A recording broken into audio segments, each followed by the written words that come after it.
All right, so this $2,500 never goes away. It stays there for as long as you own the annuity. And it just grows as the account value grows and whatnot too. So, I mean, you're paying 4% on the front end, 2.5% each and every year. Again, none of this is disclosed.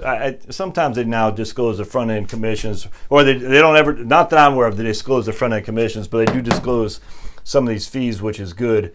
But that's like why annuities get a bad rap, variable annuities, because there is such an incentive for an advisor to get $4,000 right out the gate. And then basically it's not even disclosed. And then after a year's time, you might start seeing the fees being disclosed for the fees that they charge you. But by then he's already made his money.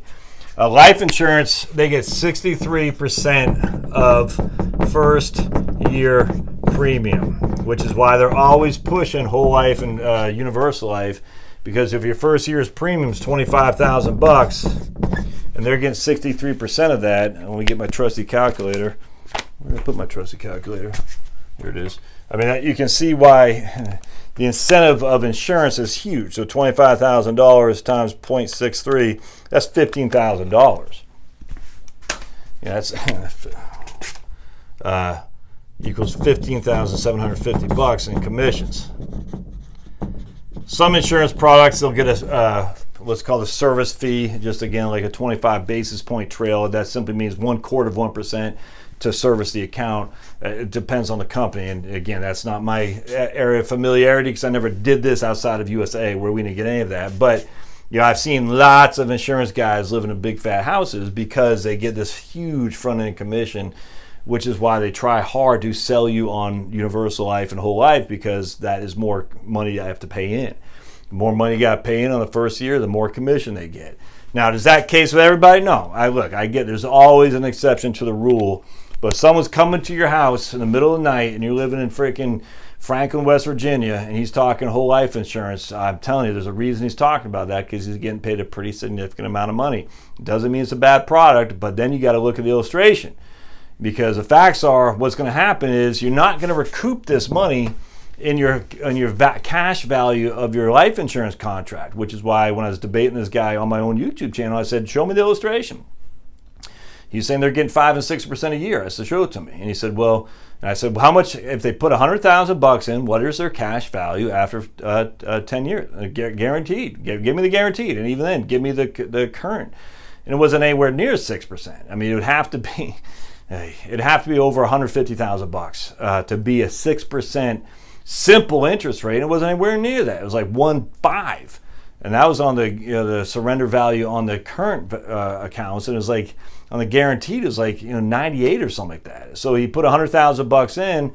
You're saying you're getting 6% on the cash value, and after 10 years on the current value is worth 105. After 10 years on the guaranteed value is worth like 98. And the reason for that is because they got to pay all this money back. They got to pay the commission back from the cash values. What happens, I mean, this is not rocket science. And that's why I hear these life insurance guys touting these 5.5% and 6% rates of return on the cash. And we've been paying it since 1874. And I said, just show me the illustration. I mean, just literally show me the illustration. And once I see the illustration, I'll either agree or disagree. But I've yet to see an illustration where when they're touting that 5.5%, 6%, after 10 years, you have 60% more than what you put in. Because 10% simple interest or 6% simple interest after 10 years, that's a 60% increase, appreciation in your cash value. Yet to see $100,000 appreciated to 160. Why? Because of cost. It costs so much money. They got to replenish the commission that you paid, you as a client paid to these guys.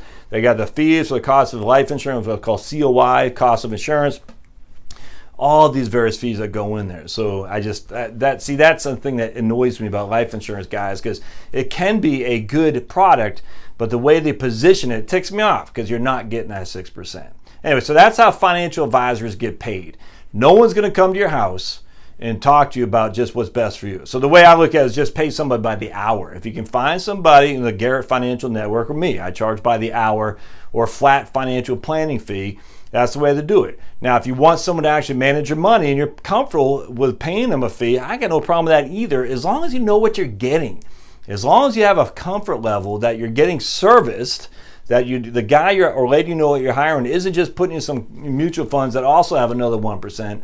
man, I got no problem with that whatsoever, as long as you know what you're getting and it is completely transparent on the fee, i.e., before you talk to the guy, what do you charge?